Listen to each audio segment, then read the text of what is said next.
Hello, beautiful souls. I'm Jenny Aiello, and this is With Love, Jenny, a podcast where we meet ourselves right in the heart of our vulnerability and authenticity. In this sacred space where it's just you and I dive into real life, rich with wisdom and opportunities for deep healing. I explore what it means to truly connect to ourselves, to each other, and to something much greater than us all. In each podcast, I like to meet life right where it touches us most, in our tenderness, in our truth, in our struggles and our strength. So wherever you are on your journey, or whatever it is that you're carrying, no matter how light or heavy, just know I'm so grateful that you're here with me today. So take a deep breath, settle in, and let's begin today's episode. Hello, everyone. Welcome to another episode of With Love, Jenny. Today, my co-host Kristen and I are continuing a conversation about money. If you didn't listen to the last podcast, you might want to go back to that one. We talk a lot about some of your core beliefs and where they came from and whether you want to keep them or not. And I hoped that if you listened to that, you did some journaling to really go, these are the things that run me about money and what drives me, what motivates me, what scares me, what makes me sick to my stomach. And we looked at all those different beliefs and how they show up in our money habits and our relationship to money across the board.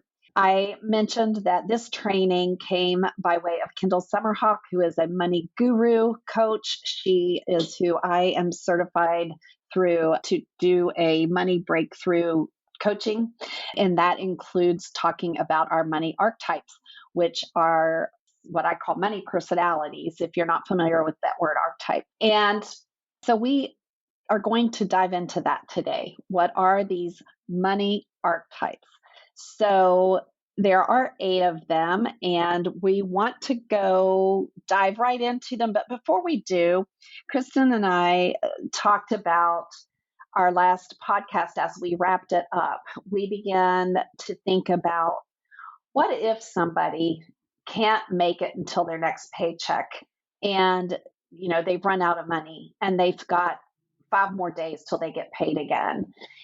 And how, when we're talking about abundance and scarcity and money mindset, and it can seem like, really, can you just shift your mindset? And like, what's going to happen? Is money going to just magically appear? What's going to actually stretch it to the next 5 days so that I can eat and take care of things before I get paid again?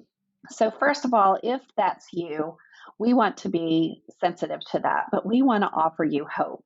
We want to offer you the chance to reevaluate a couple things and to put a strategy in place. And yes, it takes sacrifice, and you're already making sacrifices, and it might take more. Yes, it means that you might have to look outside of what you're doing for what you can do differently. I can cut back here. I can take on a second job. I can do something online, that I can work from home if I am a single mom with kids and don't have the ability to get a job that would even pay for the childcare, which is a huge issue for many people right now. So if you're in that situation, I really do want to tell you, we see you, we hear that, and we know that that's out there.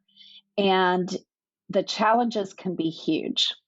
I have a personal story that I could share, and I'm going to put it out there in a very benign way right now. But I was sharing this with Kristen because it's a good example of how a mindset and the discipline over time can drastically change your circumstances.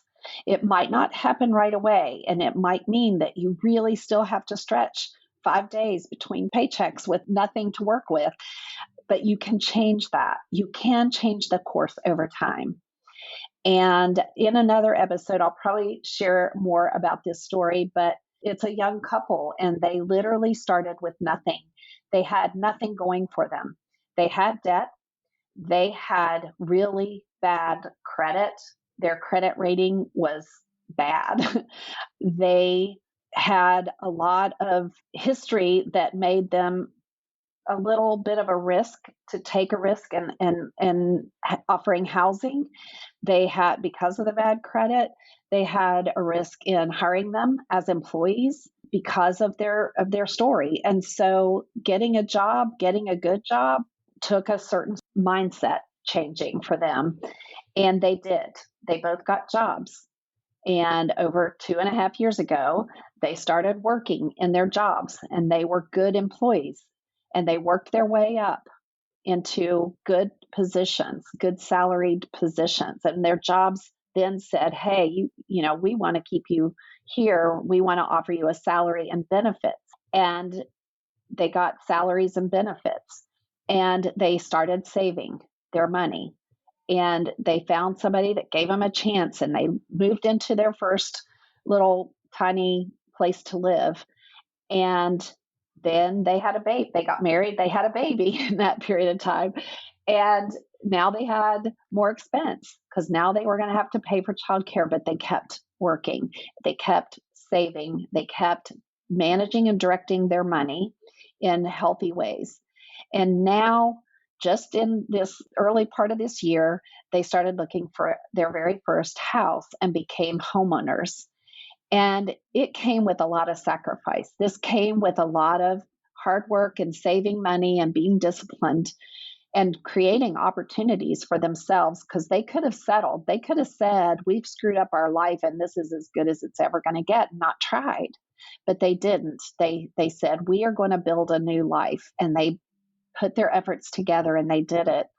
So wherever life can find you, wherever these conversations about money are meeting you, it doesn't matter if you are really struggling, if you've already feel like you've ruined your possibilities because you don't have good credit or you barely can make it to your next paycheck. Learning about your money personality is the best way to begin. It doesn't matter whether you're there or you're in an already abundant life.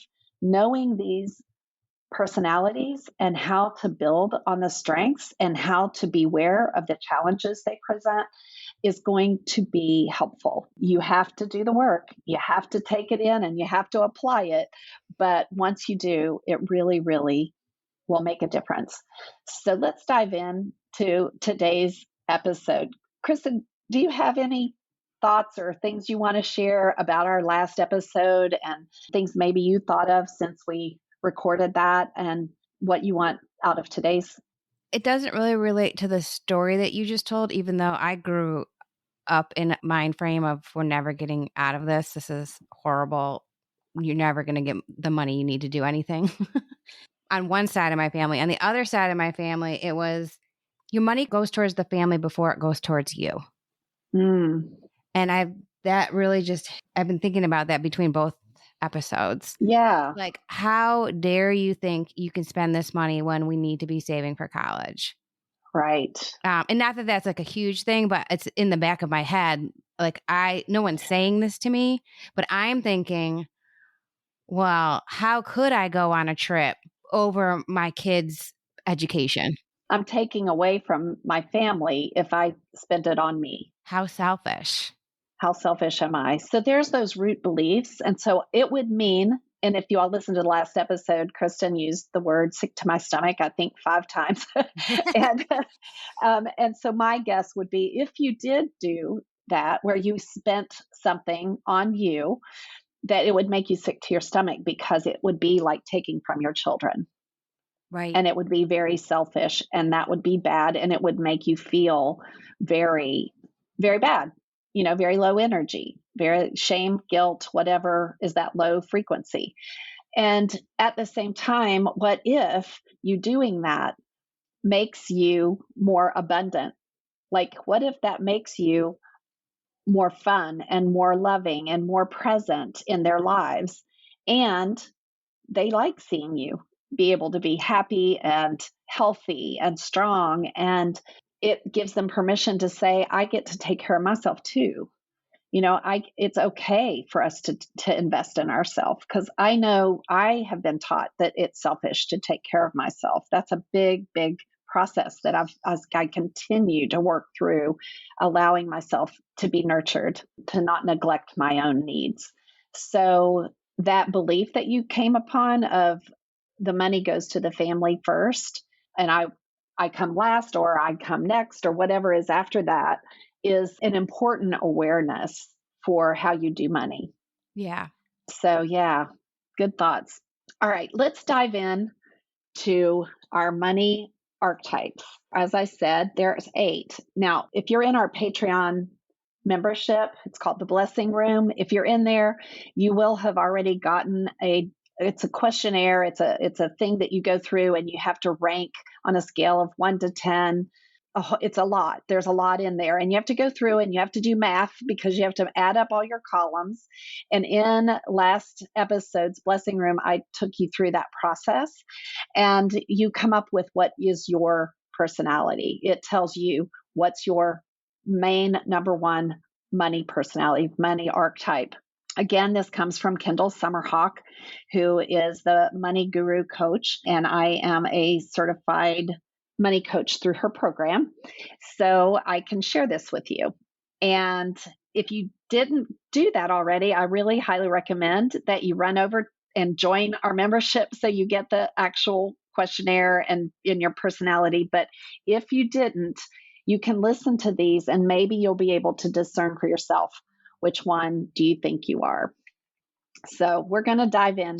First one is the nurturer. The personality is nurturer. And if you are the nurturer personality style, your self-worth comes from compassion, giving, and being there for other people. You might find it painful to set financial boundaries when it's people you care about.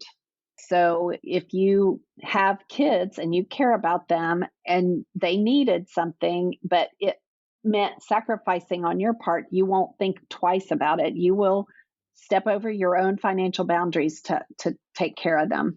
You can be taken advantage of financially by others or you can also secretly feel resentful because what you give is not reciprocated.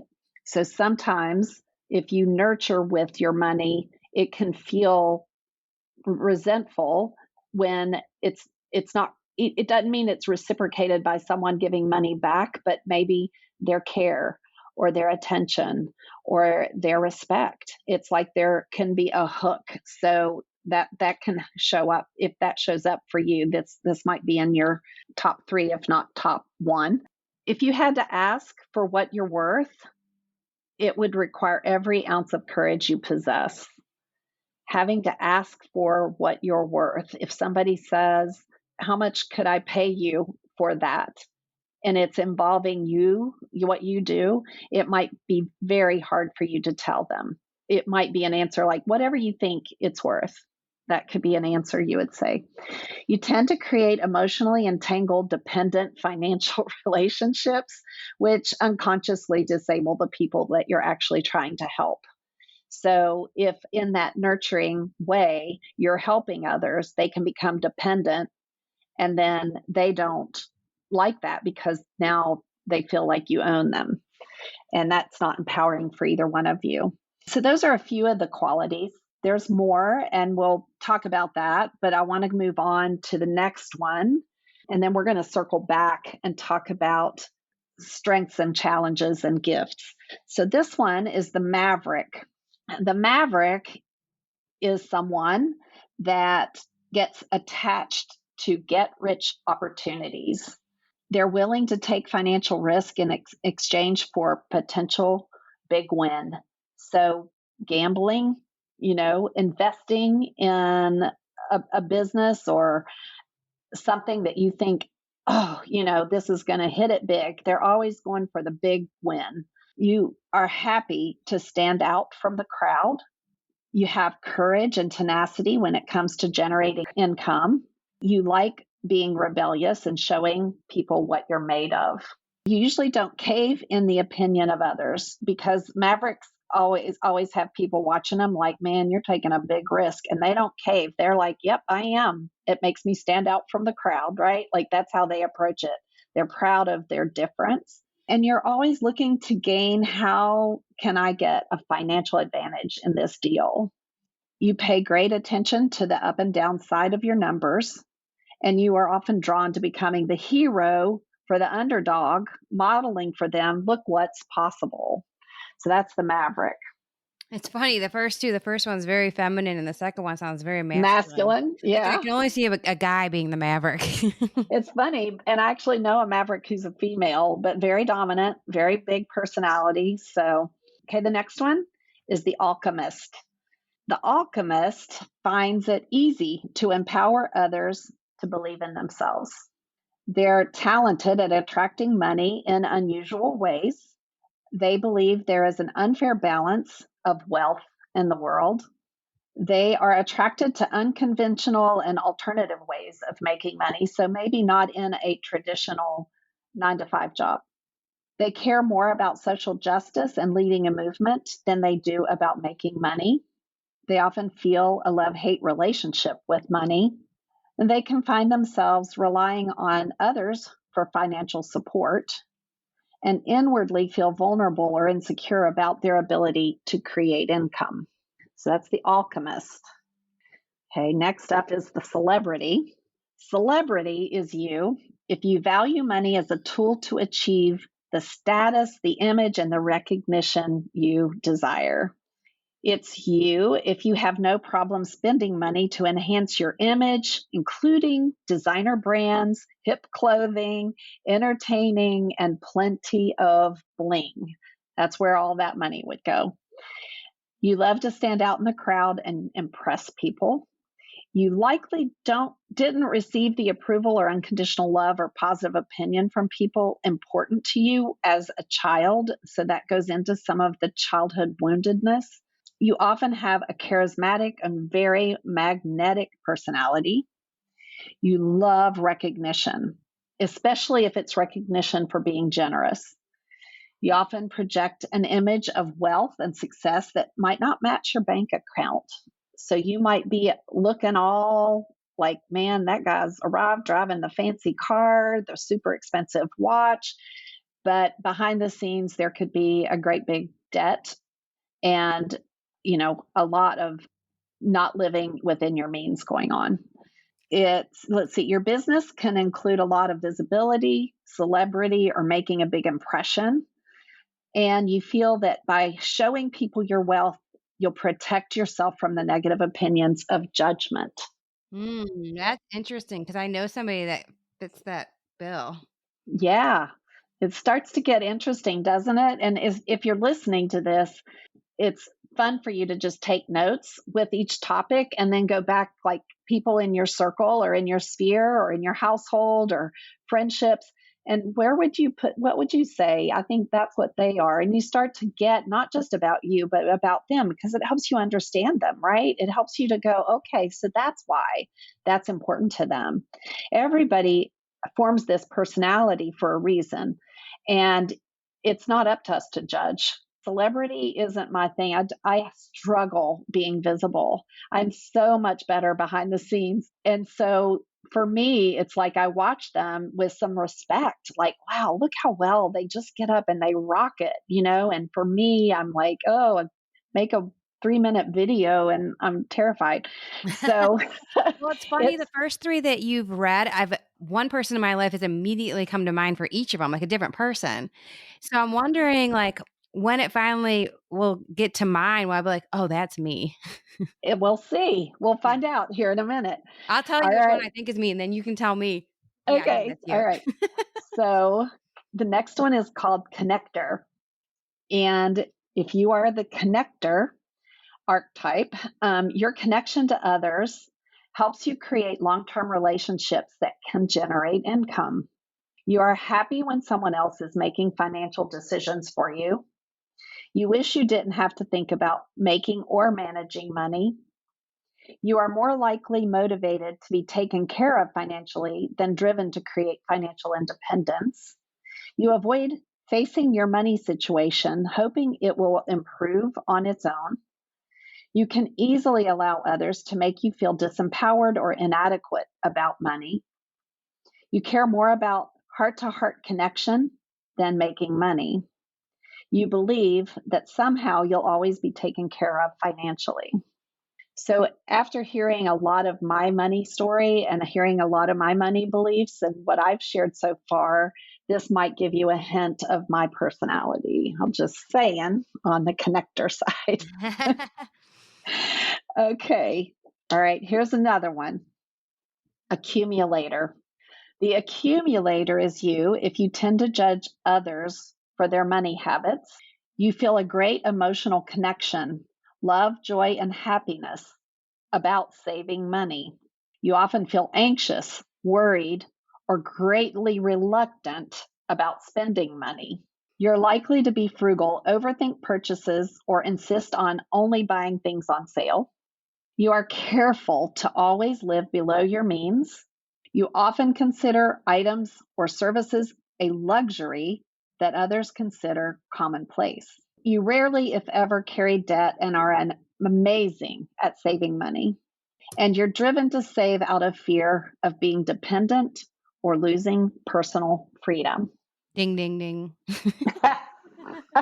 Did you put your name on that? Well, I felt a little bit of the connector too. Yeah. Can you be more than one? You can have a second place and it can be tied. So when you take Because the I can assessment, spend money on certain things, mhm, but most of the time I can't. if you have it, Right. If I if you had have it. the money. Oh, Yeah. yeah, I would not yeah. And so that's why I think it trumps the other one, because if you've got enough and you've saved and you've done it and you allocated it and there's more, you can spend that. I can do that and I can find ways, to do that. But So, if I didn't, again, I would feel sick to my stomach and I would not do yep, it. you would not be able to. All right. Here's a fun one. This is called the romantic. The romantic is you if you buy things to feel gratification, sensory pleasure, or because you just feel like it. You dislike thinking or focusing on money, preferring to use money to enjoy the good things in life. You believe money is to be enjoyed and dislike being told no.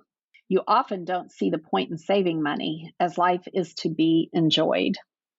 You indulge in yourself to feel special, appreciated, loved, or valued. You often spend money on things because you feel, I deserve it. You often avoid making changes in your money behavior, even when you know it would benefit you. You can easily spoil the people you care about with lavish or abundant gifts, and you may shrug off your money habits, telling yourself you're not good with money. What number is that? That's the romantic. Is that do we have 2 more? 7. We have Oh, one okay. more, I think. One more, okay. I think we got to all of them. Okay. The last but not least is the ruler. The ruler is you if you never feel satisfied that you've made enough. Your business dominates most of your time and your attention. You fear losing control of your money, power, and identity. You hide feeling not good enough behind overachieving, ambition, and a quest for more. You are a natural and passionate leader that people want to follow, giving you the prestige and reputation you desire. You believe what you're creating now will bring you happiness in the future, often driving you to overwork. You love empowering people and enriching lives through your business. You thrive on creating, innovating, and building something of lasting value. You feel safe and protected from danger by accumulating financial resources. You're reluctant to pull money out of your business and are often cautious about spending. So that's the ruler. So you, Kristen, have a little bit of connector and a lot of accumulator, right? Yeah, for sure. Okay. And I am a blend of the nurture and connector, but I also have some ruler in me. And I this is the question I stay in all the time. I think I might be more of a ruler than what I answer my survey to tell me what I am, because I'm in a gender trap. I was brought up in a traditional home where my dad was the breadwinner. My mom worked, but she worked in the office for my dad. But my dad controlled our finances and he provided, and we had enough, and we lived a good life with how he managed everything. And so I brought that model into my marriage where I didn't think I needed to worry about it. It was Bob's job as the head of the house and the breadwinner to do what my dad did, right?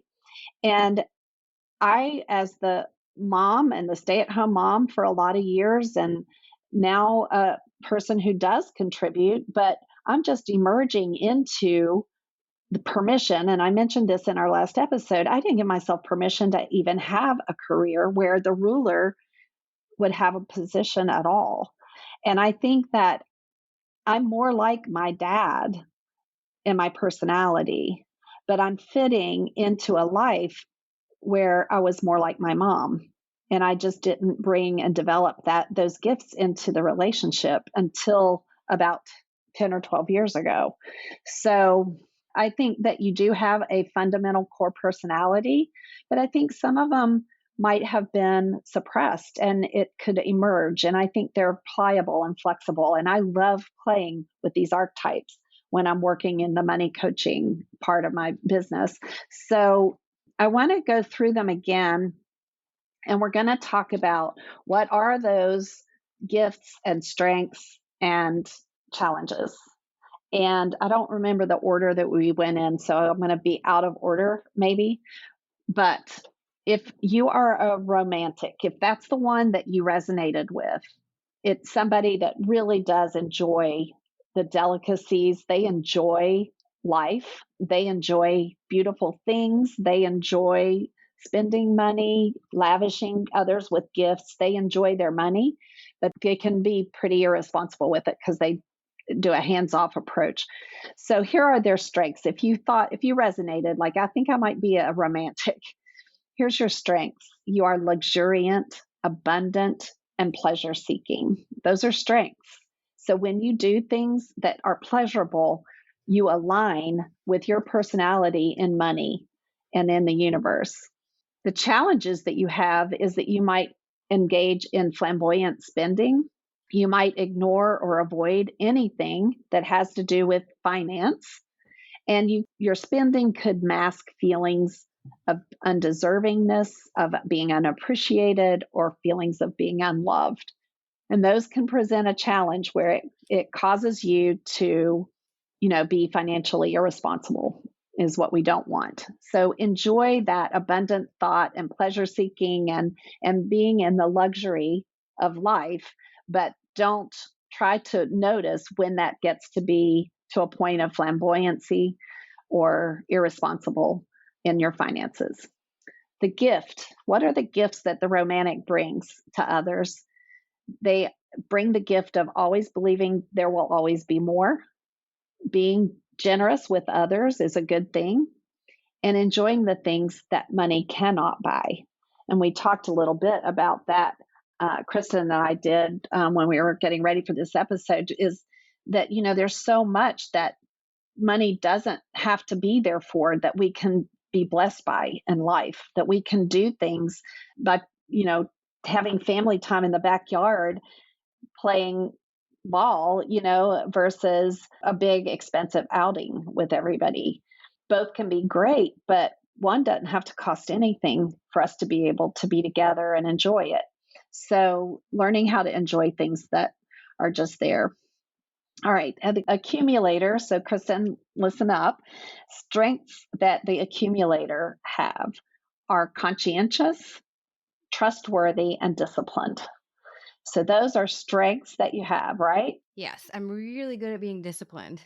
Yes, very good. I can attest to that. The challenges that you might find yourself in is some secrecy, lack of trust, and even lack of generosity, obsessiveness or compulsion, Yes. and feeling guilt or doubt about investing. Yeah. And that's where those are the blind spots. Those are the challenges, or the limiting parts of their personality. So that when those are present, it's a red flag. I treat my challenges in that we're sharing these challenges as kind of a red flag that this is when I go out of alignment. This is where I have to work with a different way to approach this because it's not in alignment. It's my personality's blind spot and limiting belief instead of operating from abundance, and being in alignment. So here are the gifts that we get from the accumulators in our life. Saving is easy. Creating financial independence is a natural gift, and being very financially responsible. So they operate that way. You mentioned how you and Chris are similar. Do you think that you both share that same archetype? Yes, but I think he mixes with the romantic a little. Okay. But the Okay. adult in him is very like, when he gets a bonus, he puts it all towards his 401k. Like he maxes out his 401k every year. Any way he can get his money non-taxable, he does it. Like he's very smart about it. Very fiscally responsible. Yeah, and like, so he got a set of golf clubs fitted to him, and he felt sick to his stomach doing it. But I'm like, Chris, you deserve this. Like he put it off for a while. I'm like, you are you make more money than me. Like, do it. Right, right. So you all complement each other because you have that in common, right? I think that accumulator mindset is something you respect for each other, and then you know what each other needs to compensate for the challenge. Yeah, we both feel sick to our stomach making big purchases. That's for sure. Like we've been Okay. talking about, and Jenny knows this, that buying new couches for like 3 or 4 years, and we can't pull the trigger because it's so expensive. So if there's a romantic part of him, it's thinking about how much pleasure you'll have walking into your living room and seeing this nice new couch and how good that will feel. And it's an energy boost, right? Well, and he just said the other day, "Let's do it. Let's just get the couches. Let's just get it over with." And I'm like, "Wait a minute. It's a lot of money and we still have kids and we have a dog. Like, I don't want to ruin a nice thing that we purchased." Right. So there, it's being responsible with it, but not enjoying it at the same time. So do you see how these personalities show up? It's Yeah. in real live moments like that. Okay, the connector. The strengths of the connector are that they are trusting, innocent, and resilient. The challenges that they will face is that they have a lack of financial independence, not feeling empowered with money, and feeling overwhelmed with basic financial details. It's very hard for them to be in the details. But the gifts that they bring is that they don't get overly stressed about money. They operate with a lot of faith and optimism, and they create valuable relationships. So that's a big one. All right. Celebrity. Their strengths are they're magnetic, confident, and radiant. The challenges that they face are compulsive spending, valuing status above financial security, and spending on appearance to avoid feeling empty or criticized. The gifts that they have are leadership, helping others make a great impression, and standing out in the crowd. Okay. Alchemist. The alchemist, their strength is they are idealistic, transformational, and daring. Their challenges are they rely on others for financial support, they feel judgmental about money, and they discount or rebel against creating money goals or even new money habits. So they're probably not even on this podcast. So yeah, they're rebelling against the money goals. They do have gifts, and those are creating new ideas, championing others, and seeing possibilities. The Maverick. The Maverick has sacred strengths that are clever, flamboyant, and charismatic. Their challenges fall into the category of secrecy or potential deception, gambling with their financial security, getting caught in the feeling of needing to win approval. But the gifts they carry is structuring deals and handling financial complexities. They pay attention to numbers and financial details, and they take risks. My guess is that this will be your last place Kristen, it feels like that's your very last place. Yeah, I'm laughing in my head. I just we had a conference for our work and we have this after party where there is an open bar. And the person that worked there kept coming to me like, You're about to hit your limit. You're about to hit your limit." And I didn't want to make the decision. And my boss made the decision, like, let's go up a little bit more. And I'm panicking. It's not even my money. It Wow. wasn't even going up that much more, but I'm like, no, we have to stay in our budget. Yeah, I'm glad you clarified that because I thought you had hit your limit of how much alcohol you drank. Oh, no, I don't I drink was like, anymore. I haven't drank in I like know. 2 years. I was like, wait, you hit a limit of that at an open bar? But it was the budget for how much the open bar would be. Yes. Yeah. And Mhm. so there it is. It's like, even when it's not mine. And you shared a story recently on another episode when you were preparing for this conference and you had thought you'd made a mistake that was going to cost a lot of money. And it turned out to be okay. But that again, it's like, oh gosh, if I go beyond the budget or I mess up a budget, how your body, like, where do you feel it? And we talk a lot about, in our last couple episodes, we talked with Grace Scarborough about trauma and our nervous system. Think about how every time things like that moment where hey, you're hitting your limit and your boss is like, we can go above, what that does to your nervous system. Like, it rocks you when it's like, wait, we're talking about going off a budget. Like, it hits you hard, and that's not healthy. So that's where we want to use the gift of it, but we want to let go of that energy that makes it feel like really bad if I do it. Right. Well, and a new thing for me this year, a coworker that no longer works with me took care of all of the food and beverage. Like, I never had to think about it. And now that I did, and like we had to order extra water for our board meeting, I'm like, oh my God, we're going to go over budget. This is sickening. Like, I was literally sick about it. I'm like, I don't want to be responsible if we have to spend more money than we thought we were going to. Wow. Wow. Where the nurturer and the connector would say making sure everybody's okay at this point is more important than if we spent too much on water. And that's how my boss was. He's like, well, we need the water in here. And I'm like, okay, but do you understand how much a convention center charges you for one bottle of water? Like, that's where I'm Right. thinking. Right. Right. So, and the gift you're bringing is that fiscal responsibility. And the gift he's bringing is sometimes showing people how much we care matters more than staying on a Right. budget. And we do make a good balance in that Yeah, too. that's Yeah. where that's a great example of how those two personalities, those two archetypes balanced each other out. Hmm. If you don't have one to balance you out, then you've got all these blind spots about what's possible. Well, and he's so calm about it. I'm like, okay, then it's okay. You just followed his lead, but you weren't responsible for the decision. Right. But what if you had been? Would everybody have been without water? I would have been like, no, we're not doing water. Seriously, like, go fill your water cup over there.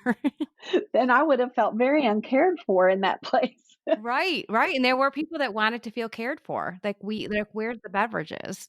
Right, right. And an accumulator would be, I like that girl. She keeps on her budget. They would respect you, but Yeah. other people would not because they didn't get cared for. So this is where you can start to see how these personalities interact with each other. Yeah, it's kind of interesting. It is. It's fascinating. You start to look at everybody differently, right? And when we partner to our strengths and get in alignment to our value, we're in the flow of abundance. That's when it happens. So, okay, let's see. One more, nurturer. No, two more. I have the nurturer. The strengths of the nurturer are that they are giving, devoted, and reliable. The challenges are they have a need to rescue. They might abandon themselves for the need to rescue someone else, feeling resentful and becoming a martyr. And the gifts that they bring are generosity. They bring amazing value to the table, and they're very loyal. So that's the nurture. I think it's familiar because I'm tied. That one and connector are tied for me. And then the ruler. The strengths of the ruler are they're courageous, visionary, and determined. The challenges they face are not indulging in a life in the moment. They don't indulge in enjoying life in the moment.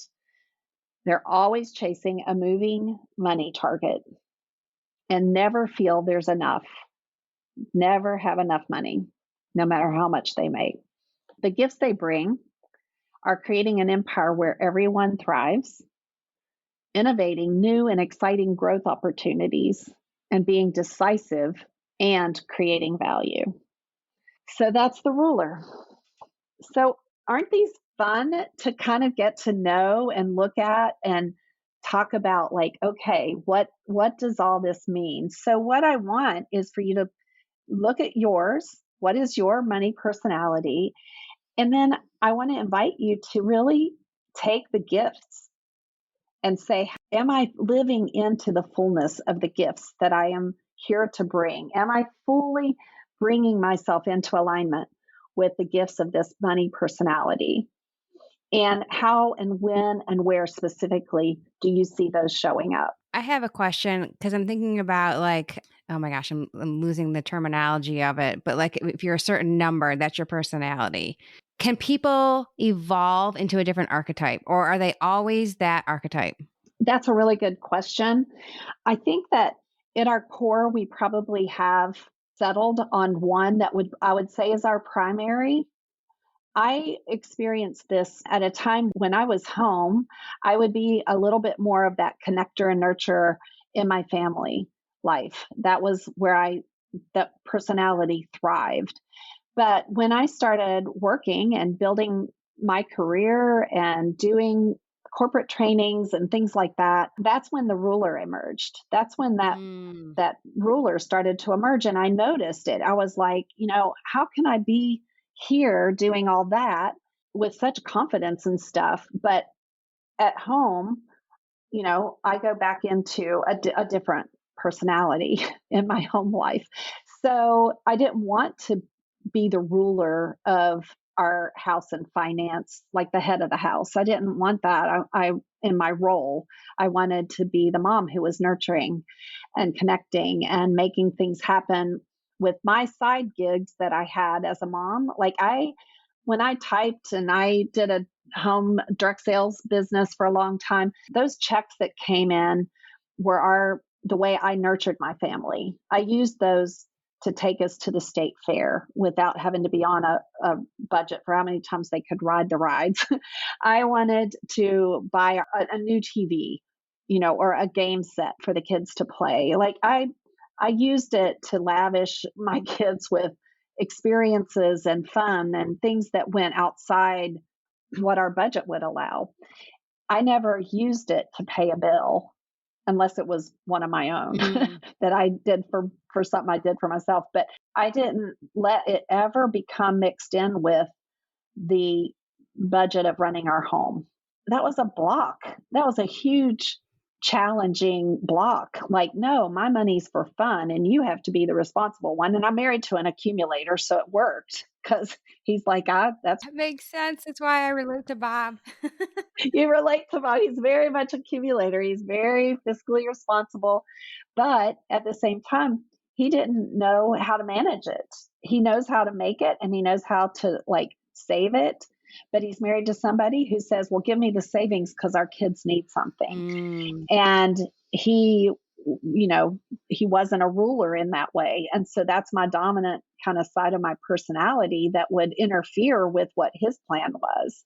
And because he also has a nurturing and connected sub personality, and he wants to take care of me and make me happy, and he wants to stay connected, so he doesn't want to say no to me and to the ruler in me, so we can have some layers to this, and it gets more complicated. That's where the coaching comes in, because you kind of have to know, wait, you just kicked in to that, or that's not just a challenge in your personality and your archetype.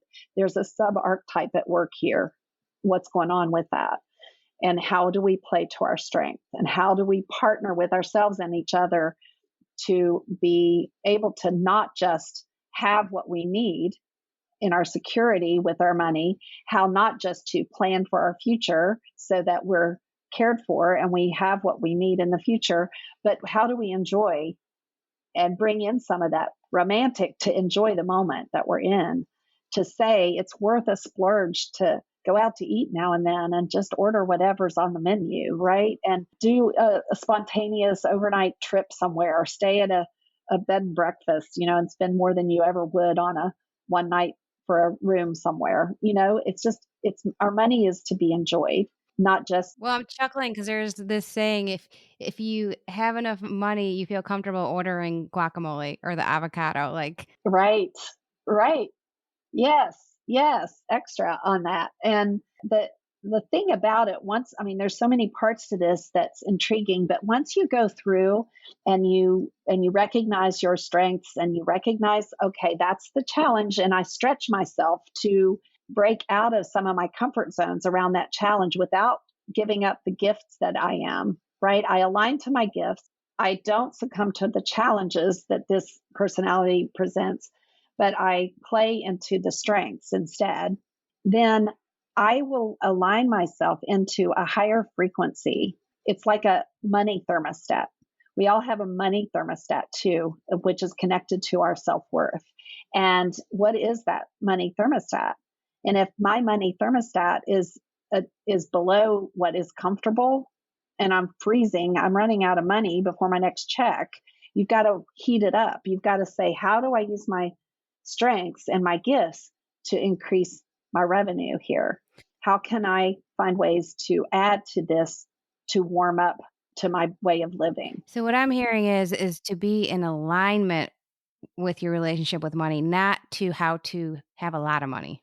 Exactly. Yeah. It's not about getting a lot, because there's people who have a lot of money that are out of alignment and they're not happy. Right. That's what I was thinking in my head.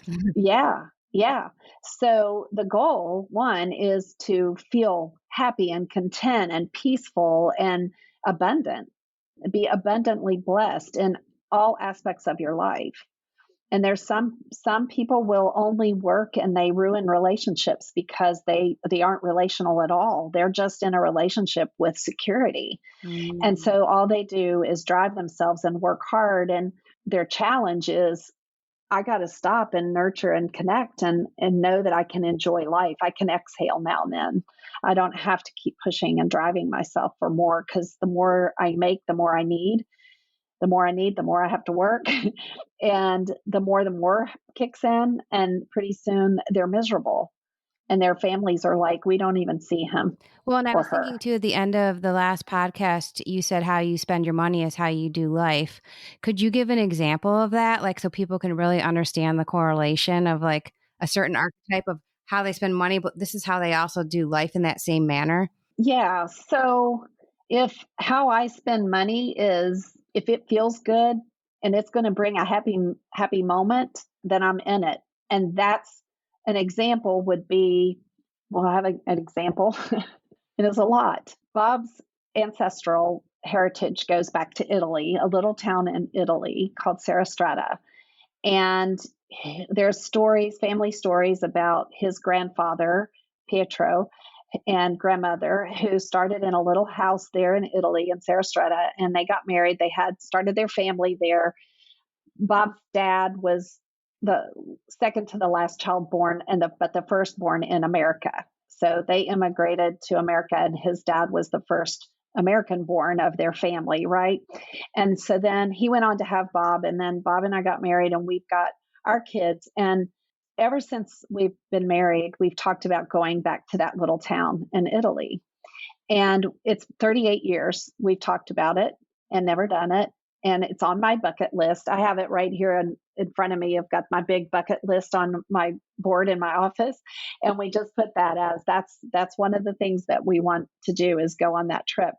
And this summer they're having a cousins reunion. So there's second, third cousins in that town and surrounding towns that we've never known existed, but there's ones here that we do know. And so there's a whole group of us going to go to this family reunion this summer. It's like a bucket list dream come true. It's huge. And we got our tax bill, and we're like, you know, the accumulator of Bob is like, well, we've got to pay our taxes. That's going to impact whether or not we can take this trip. But how I do money is how I do life. There will be more. We'll find a way. This is not another opportunity like that to meet everybody. Like this is a thing we've been waiting 38 years for. We've worked hard for 38 years. we can use our resource and go. And he's relying on me to make that decision, like you relied on your boss to say, have more water. Because it's really hard for an accumulator to say, oh, what if we are stretched too thin or we're taking from here to do that? And it's the part of me that's family, I'm all in. It's like, no, we're going. Mm, So that's how I make decisions, is more in that how I do money is how I do life. Like, this is what matters. This right. is what matters. Well, I'm thinking too, like as an accumulator, well, how do I accumulate in relationships? Do I accumulate in my trauma patterns? Like I'm going that deep in my mind. Yeah, those are great questions. And so you probably do accumulate trauma and patterns and experiences to repeat over and over and over so that you can be right about, I do save things and not things. I save moments that anger me. yes, And it's hard for me to let them go because I'm accumulating them as validation. right, right. Yes. And you can accumulate good things if you play to your strength. You would be Right. going, what are some of the good memories? I'm going to start accumulating good Right. memories. I'm going to start accumulating positive energy around me. I'm going to start, and you align to the gifts of being an accumulator. For some people, the word accumulator is almost like, those people, they're just so budget oriented and they don't have any fun and they're serious and responsible all the time and they're just not fun to be around. And that's not true, right? There's like this whole other side. But if Bob hadn't been accumulating, we wouldn't be having this fun. Right. Right. And if I wasn't learning from him how to accumulate and I was making my reason for saving isn't for security, it's for connection. So, like, that's a good way to frame it too, is what is your reason for saving money? Or do you even like to save? Oh, I love it. Because some of those don't. Yeah. But for me, my savings account gives me, I am empowered by what's in my savings account to create family connection. Mm. That's what, and connection to others. That's all that matters. Like, I'm all about those relationships and It's connections. funny because when I think of my savings, I don't think of family or connection at all. I think of security, like, okay, we're gonna be okay. Right, And that's what I right. correlate it with. Yeah. And so that's where we can do the same thing, but have very different Yeah, that's motivations. And the interesting. motivation is everything. And then when you ask that question, is what is my motivation in life? How does that pull back into my personality, of the accumulator? Right. And I think too, like, I don't know if this is a positive thing, but like, I would have a hard time. I've thought about it, but I would have a hard time paying somebody to clean my house. Yes. But I've thought this since I was little. I don't know why. It's such a deep insight because I cleaned a lot because our house was very dirty and I was the one that Right. stepped up to clean. But always thought if you don't have time to clean your house, you don't have time to work on your soul. Mm, So, like, I would yeah. never give my money away just because I feel like this is something I can accumulate in a positive way. Like, if I can slow down enough to clean my own mess out in the Hmm. physical world, I can slow down to clean my own mess on the inside. True. True. So, what I would coach you to is to examine, what if you paid someone to clean your house and in that time you had more time to work on your soul? I would feel selfish. You would feel selfish. Well, So it took that's me your forever to even allow sabotage. someone to pick out my groceries. And once I experienced online groceries, I'm like, I love this. This is saving me so much time. Right, right. So now you're accumulating time, which is also really valuable to you, right? And so it's that. But if for some people, they enjoy it, they enjoy I that do enjoy act of cleaning. cleaning.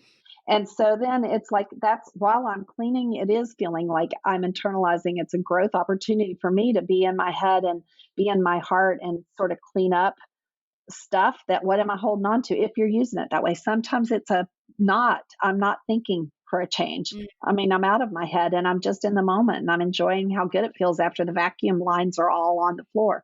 But being careful, I see you liking that, being careful not to become compulsive about it, because cleaning can throw you into some compulsive behaviors of cleaning. Yeah, Chris sees it. He's like, "Why does the house have to be spotless every time someone comes over?" So that's where it's now not in, it's in the challenge, because it can quickly go there. It's fascinating, and there's so much more about each one of these personalities, but we are out of time today to go through that. We are going to have some more for you in the blessing room. If you're in our Patreon membership, you will be getting a little bit more. I'm going to be talking about how to create alignment with your money personality over in the blessing room after this podcast.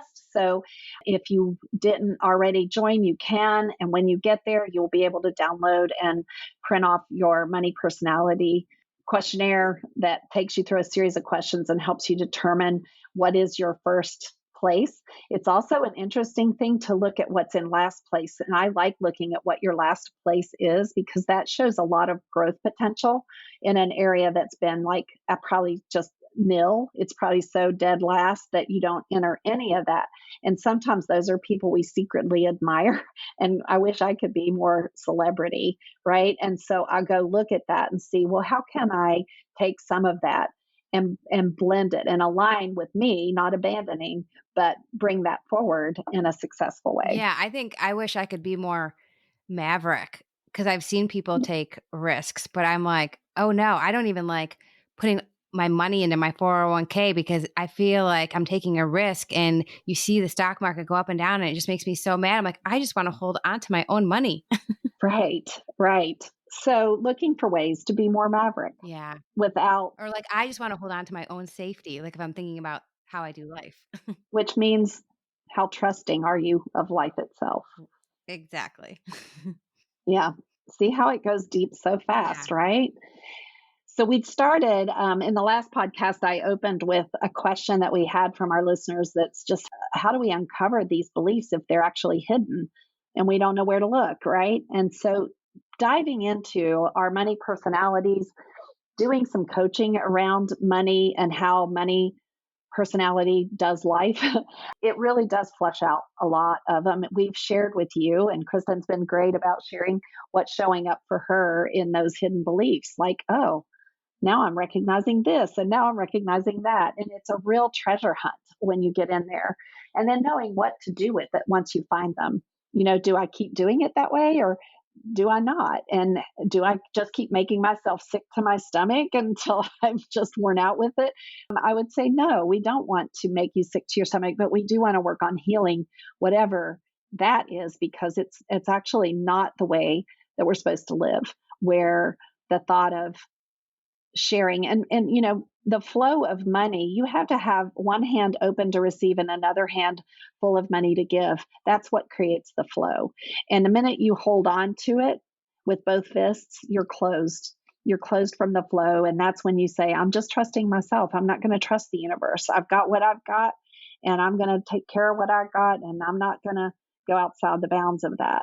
And if you get rigid in that, then it's scary there, actually, because you're living in a place of distrust and you're living in a place of scarcity.